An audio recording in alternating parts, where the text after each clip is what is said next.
뭐 아무튼 뭐 또 질문 있으신가요? 해외는 생각하지 않으신 이유가 있나요? 진짜 해외? 그러니까 해외 같은 경우는 보통 이제 그러니까 해외를 가려면 여러 가지 조건이 있어요. 이게 보통 이제 그러니까 이제 제일 좋은 건 이제 시민권자. 이게 제일 좋은 거고 이제 제일 깡패고.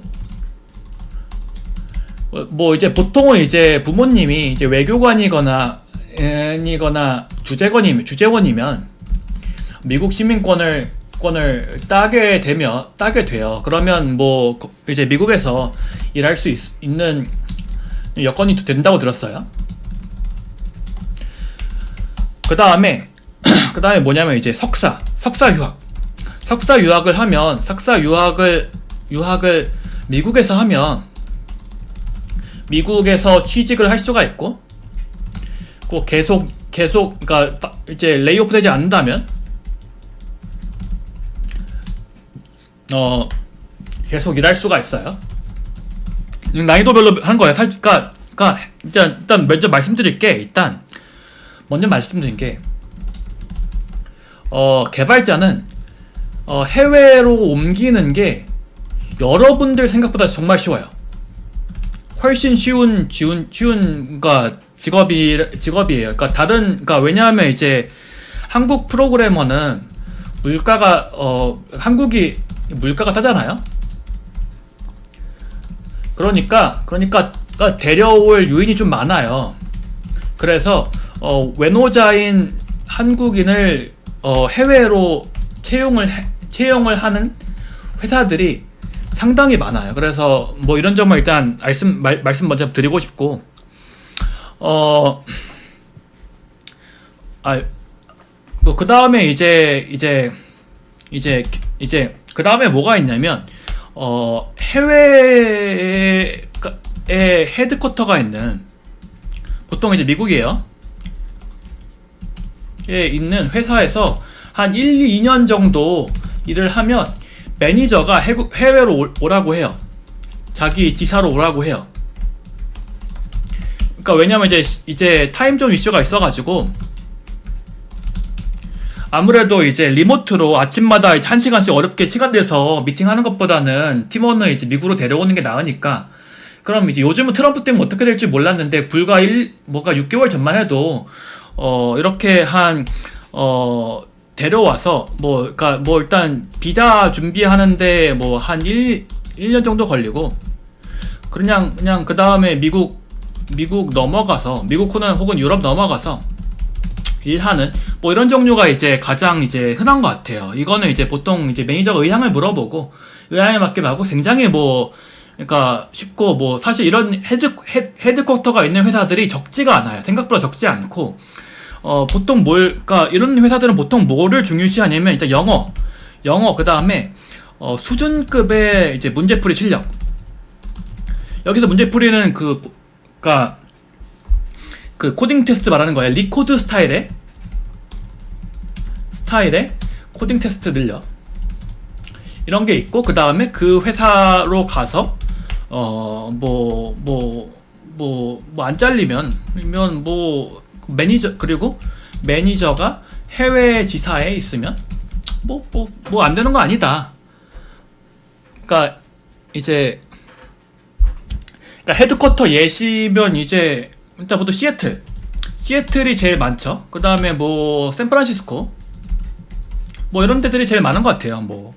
그게 그러니까 실리콘밸리 쪽에 이제 스타트업이든 IT 회사든 다 모여 있잖아요. 그래서 있으면 제안을 주시는 것 같아요. 그러면 이제 거기 현지 물가를 맞춰주거든요. 그래서 비싼, 그러니까 거기 아마 스튜디오가 한 월세가 300만 원 넘을 거예요. 비싼 월세를 내고도 거기 보상이 그러니까 그냥 남다고 들었어요. 그러니까 한국보다 쌓이는 돈이 많다고 들었고, 보통 그러면 이제 미국은 인도인이나 중국인들이 많이 IT로 일하는데, 그러니까 석사를 미국에서 한 거예요. 그럼 이제 거기서 이제 능력을 인정받고 이제 돈을 많이 벌면 한 40대에서 50대에 조기 은퇴를 하는 것도 많고 한국인들도 많이 넘어간다고 들었어요. 그냥 이거는 그냥 흘러들어서 제가 미국에서 일하는 거 아니니까 뭐 그래서 제일 중요한 거 이제 그래서 가장 중요한 건 석사 유학이나 일단 뭐 아니면 최소한 석사를 졸업은 있으면 가능성이 대단히 높아지는 것 같아요. 왜냐하면 이제 딥러닝이 좀 더 일반적인 소프트웨어 엔지니어링보다 경쟁력은 있으니까. 근데 학사 졸업이라고 기회가 없는 건 아니에요.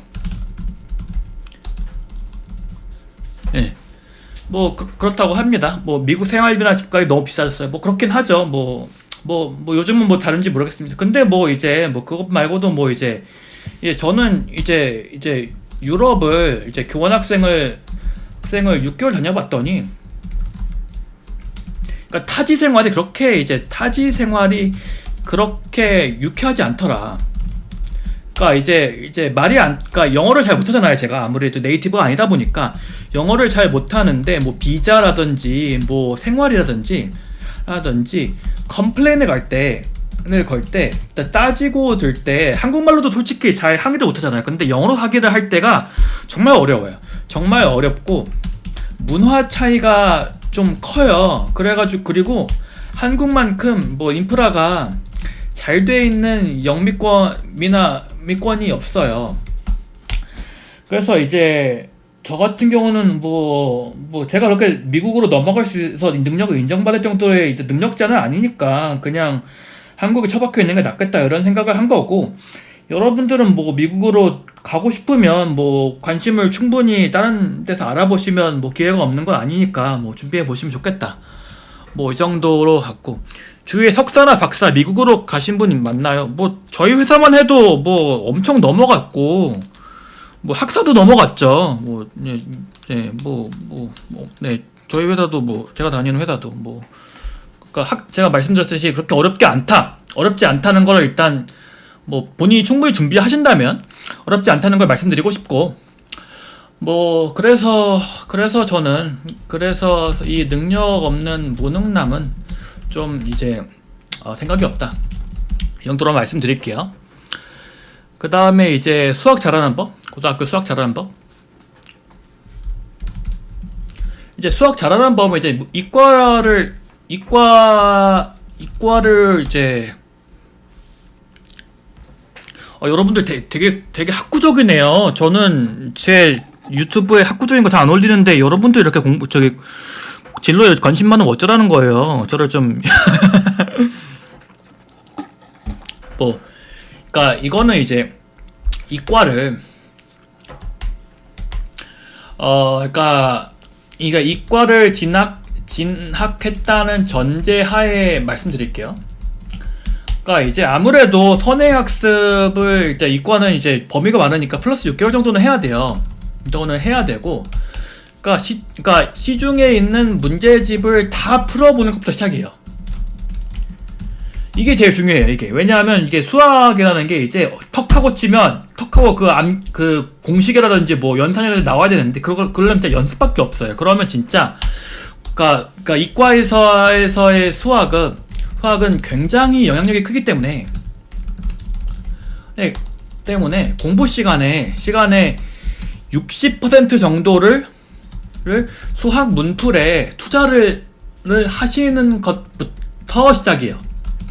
근데 이 정도로 풀면 그 문제집마다 겹치는 그 기출 문제가 있는데, 그런 걸 나중에 그냥 답을 대충은 알게 돼. 하도 푸니까. 근데 이게 저만 그런 게 아니라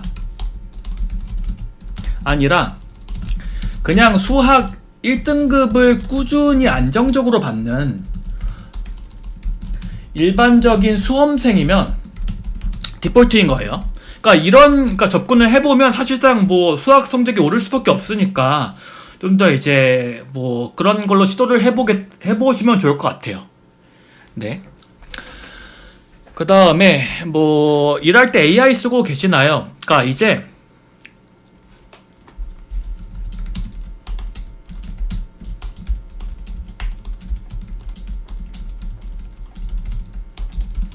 그러니까 저 같은 경우는 이제 작대가리기 때문에 이제 AI를 쓸 수밖에 없는데, 이게 그 프로그램의 종류에 따라 달라요. 이게 언어를 되게 많이 타요.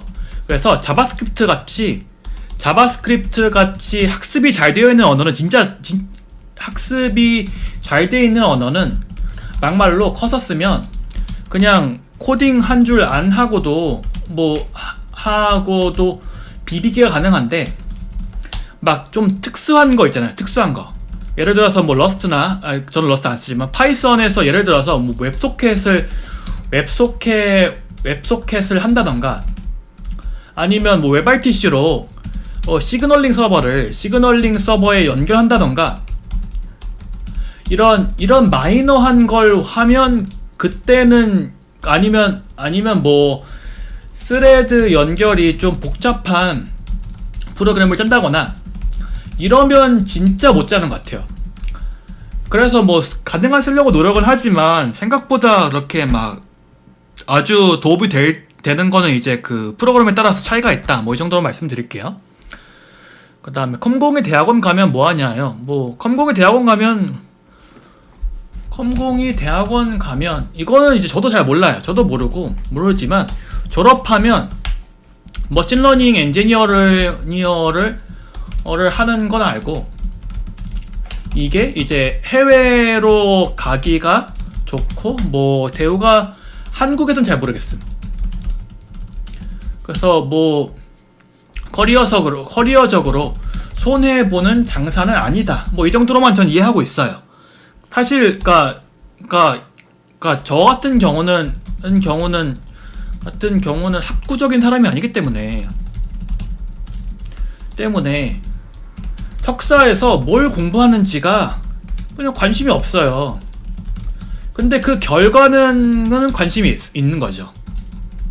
그럼 이제 그래서 뭐 석사는 뭐 저는 공부가 싫었기 때문에 석사 진학을 하지 않았지만 뭐 졸업하면 뭐 굉장히 뭐 긍정적인 영향을 줄사. 그래서 뭐 자기가 공부를 좋아하신다면야 뭐 트라이 해보는 것도 나쁘지 않다. 뭐 이 정도로만 이제 얘기를 하고, 해외 기업이 PS 많이 보는 거 신기하네. 그러니까 한국 PS보다 더 많이 보죠. 왜냐, 이제 거기는 리코드가 뭐냐면 보통 이제 해외 이제 전형적인 해외 이제 소프트웨어 엔지니어 시험은 이제 구글이나 이런 데서 영향을 받다고 봤어요. 그래서 한 4개의 다른 면접관이 인터뷰 라운드를 보는데, 거기서 1, 2라운드는 리코드의 식의 문제를 즉석에서 풀게 하는 거예요.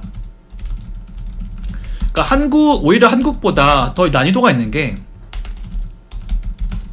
한국 빅테크들은 그냥 실시간으로 풀지 않잖아요.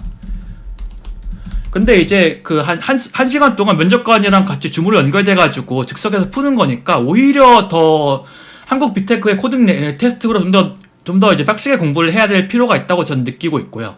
나머지는 시스템 디자인이라고 하는데, 이거는 이제 엔트리 레벨에서는 안 하고 보통 이제 대리급, 그러니까 L4라고 해요. 에서부터 보니까 뭐 지금은 신경 쓰실 필요는 없을 것 같아요. 그럼 관심 있으면 무조건 리트코드나 프로그래머스 푸는 게 낫나요? 백준 같은 거 하는 것보다. 그럼요. 네, 리트코드는 이제 졸업을 하면 손해가 없습니다. 네. 백준도 하시고 뭐 프로그래머스도 하시고 좀 더 이제 해외를 생각하시면 뭐 그런 거 하시는 게 좋다. 근데 리코드를 강력하게 추천을 드립니다. 뭐 더 질문이 없네요. 네. 그럼 더 없으면 이제 넘어갈게요. 이제 다음으로 했던 이제 작업은 이제 암호화폐와 주식 자동 매매인 건데, 앳코드와 리코드 중에 좀 추천해 주시는 게 있나요? 그러니까 목적에 따라 다른 것 같아요.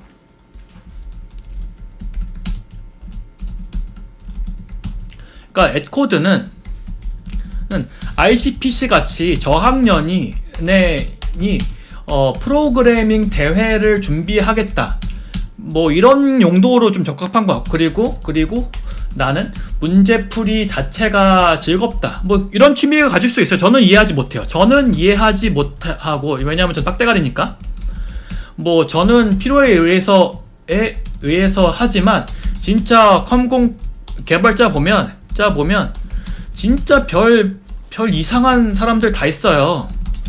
그래서 뭐 수학이 취미라든지 논문이 취미라든지 뭐 합의 코딩을 한다든지 뭐 그런 영역이면 저는 이제 앳코드가 이제 더 좋고, 여긴 약간 좀 더, 그리고 앳코드 문제가 좀 더 수학스러워서 좀 더 취미 생활로 좋을 거예요. 근데 리코드는 어떤 느낌이냐? 근데 리코드는 애초에 이제 빅테크들 그냥 족보 같은 거예요. 그래서 수집해서 만든 거라 순수하게 영미권 취직을 위해 공략해 보는 스타일이다. 이렇게 보시면 될 것 같아요. 네. 그러니까 네, 저는 컴퓨터 앞에 깎이면 영원히 네, 그렇습니다. 네. 뭐 그래서 스타일대로 하시면 되고, 뭐 저학년이면 저는 나쁘지 않다고 봐요. 뭐 이렇게 뭐 더 가능성이 넓혀 있으니까. 근데 내가 뭐 리코드를 근데 할 정도면 근데 리코드를 할 정도면 빅테크를 놀리는 거고, 보통은 네카라쿠보다 더 좋은 역량을 가질 수도 있다. 그러면 보통은 가리지 않고 많이 푼 그 또라이들이 이런데 뭐 제한을 받지 않을까요? 뭐 나는 아니라서 모름. 나는 또라이가 아니라서 모름. 뭐 이렇게 생각을 합니다. 네. 그래서 근데 만약에 그러니까 영미권은 이제 좀 더 이제 꾸준히 준비해야 되는 거니까 막 이 정도 레벨이 되지 않으면 굳이 이거를 볼 필요가 없어요. 그냥 한국 기업 테크를 들어가시겠다 그러면 시간 낭비일 수 있습니다. 그건 이제 경고를 드리고, 뭐 다음으로 넘어가겠습니다.